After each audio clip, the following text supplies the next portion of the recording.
Hello, everyone. Today, we're going to talk about English pronunciation in a global world. Actually, we're in the week one of this course, but it's the third week of our MOOC. I'm going to be presenting it. My name is Şevval Kızılkan.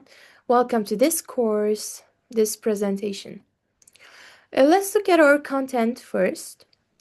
First one is the importance of English pronunciation in a global world, and then English pronunciation features, accent and pronunciation in a global context, three key concepts in English pronunciation, and rheticity, the pronunciation of R. Let's start. Okay, about course, we have course presenters. First one is Amanda White Asherif and Cecilia Montenegro Perez and Laura Rupp.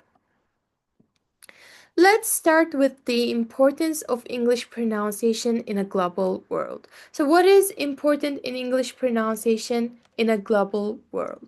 Okay, most people are saying that the key is if you can understand the person in front of you and if he or she can understand you, then that's the key.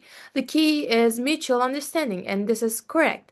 But also, pronouncing words clearly and intelligibly is so important too, because we need to erase misunderstandings as much as possible and being familiar with different accents rather than perfection.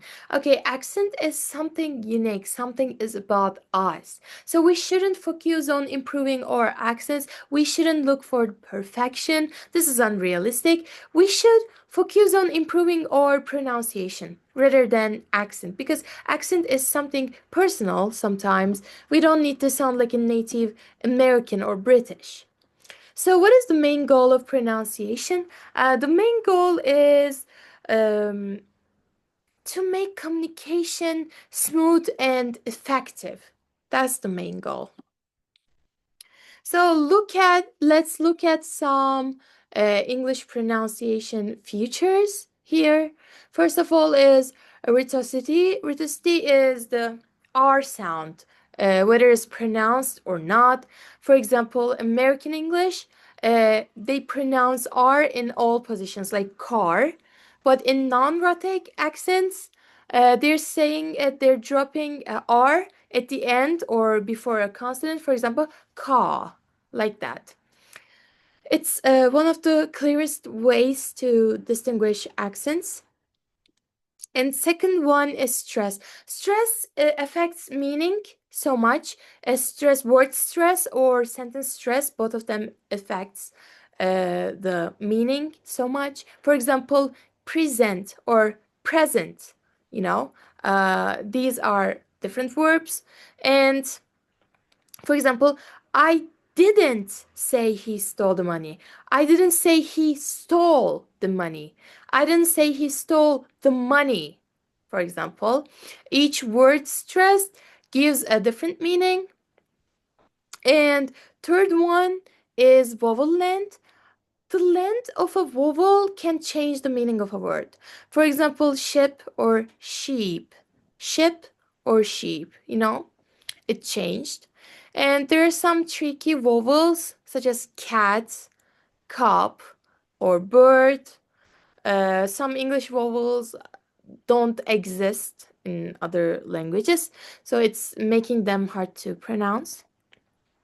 And there are some tricky consonants, like certain consonants are difficult or unfamiliar for learners. For example, think, or this th sound is hard for learners, and focusing on tongue and lip position is key for accurate pronunciation. And consonant clusters. Okay, English has multiple consonants, and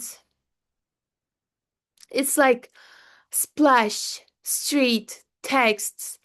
Some speaker of languages with simpler syllable structures may insert extra vowels like esport or sport for sport like esport, you know.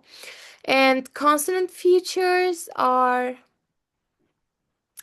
like, how should I say, voicing P and B, P versus B, like voiceless versus voiced, or manner and place of articulation, like sh or ch. Understanding these distinctions improves both listening and speaking. And misleading spelling is like English spelling doesn't always match with pronunciation. Though, through, uh, tout. These are, it's important to learn uh, phonetically, not just by their spelling. And suprasegmental features are, these features are like written, connected speech, like they give speech its melody, like song. It's essential for sounding natural.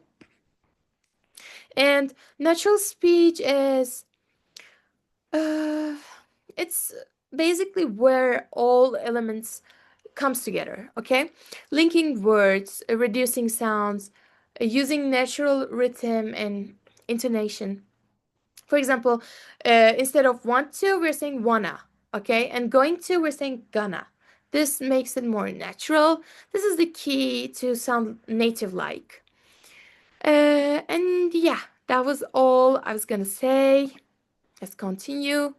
Now we're gonna look at accent and pronunciation in a global context. First of all is cultural diversity. Okay, so many people have different accents, and this may lead us misunderstandings. Okay, but the thing we should understand is that these accents actually helps cultural diversity, which is something so unique. So we should embrace our accent, just like the way it is, because it reflects our cultural background, or country, or religion. It's like it reflects ourselves.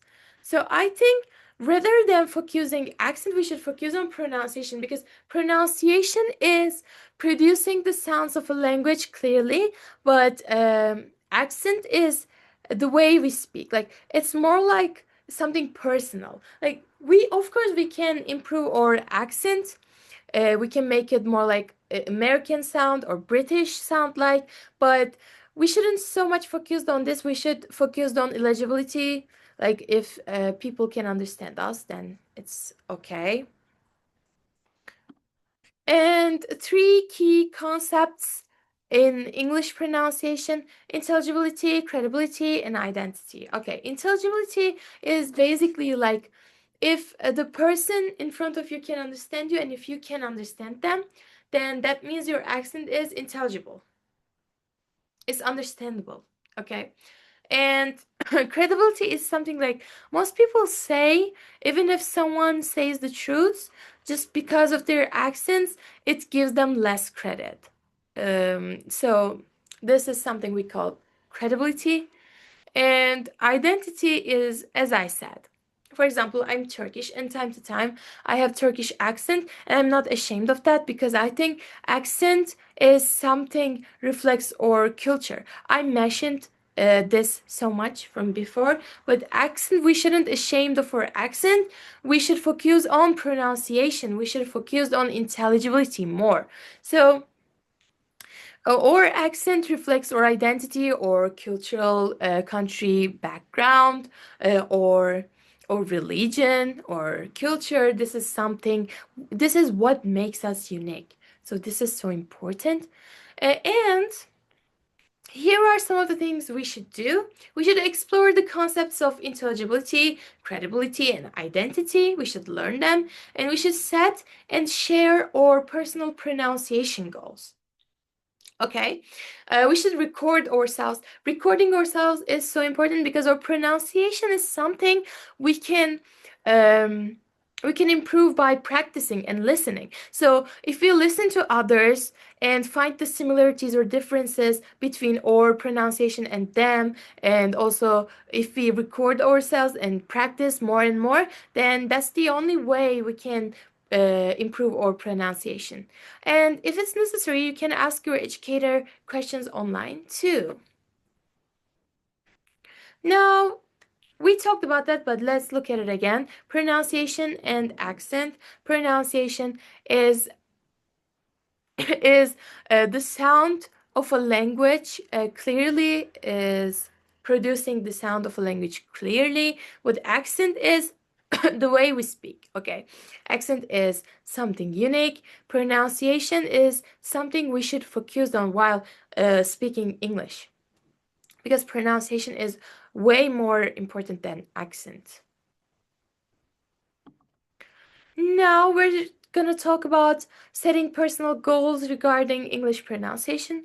What can we do in here? We can share our goals with others, okay? Like compare our similarities or differences with other people, and give and receive tips in the comments, liking any helpful advices, and replying with further suggestions. And these are some of the things we can do. We should share our goals with others, especially with our friends.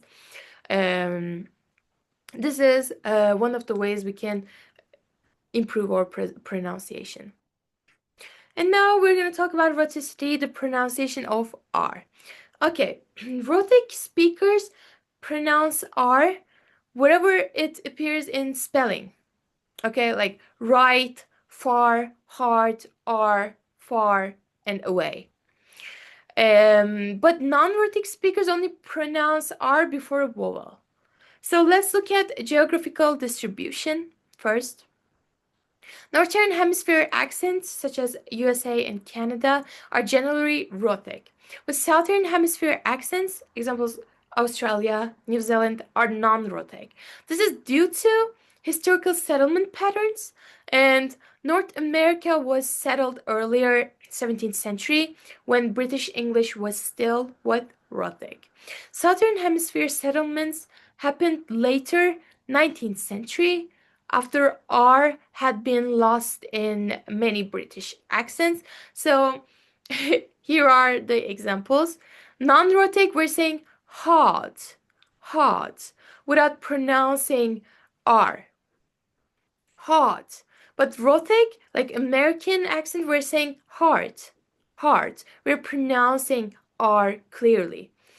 This is the most this is how we can difference these two accents from each other. And also you can choose both of the accents. There's nothing to do with the eligibility. Both of them are eligible.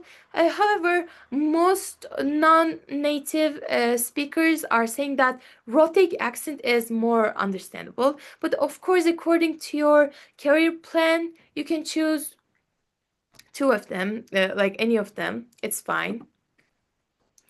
And here are some of my comments, which proves that I was engaged with the course and I commented. Thank you so much for listening to me. I hope you enjoyed. See you in the next weeks. Bye.